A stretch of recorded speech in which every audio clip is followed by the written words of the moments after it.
নমস্কার, Shampa special in কুকিংয়ে সবাইকে স্বাগত জানিয়ে আবারও একটা নতুন রেসিপি শুরু করছি। আশা করি তোমরা সকলে ভালো আছো।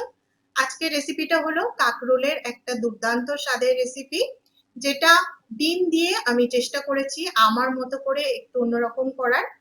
আশা করি রেসিপিটা তোমাদের ভালো লাগবে, শুরু থেকে শেষ পর্যন্ত দেখতে থাকো রেসিপিটা। তো 250 গ্রাম পরিমাণের কাকরোল কিনে ভালো করে ধুয়ে কেটে নিয়েছি, আর এটা দিয়েই আজকে আমি রান্নাটা বানাবো। কিছু টেকনিক্যাল প্রবলেমের জন্য আজকে আমি পুরো রেসিপিটার ভয়েস ওভার দিতে পারছি না, ভীষণই সমস্যা হচ্ছে।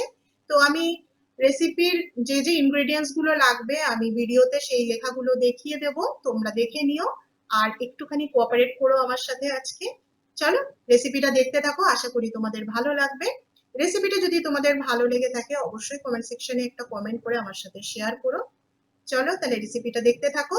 সর্ষের তেলে আমি কাকরোল গুলোকে ভেজে নেব, আর তারপরে ওই একই তেলে লাল লাল করে আলুগুলোকে ভেজে নেব।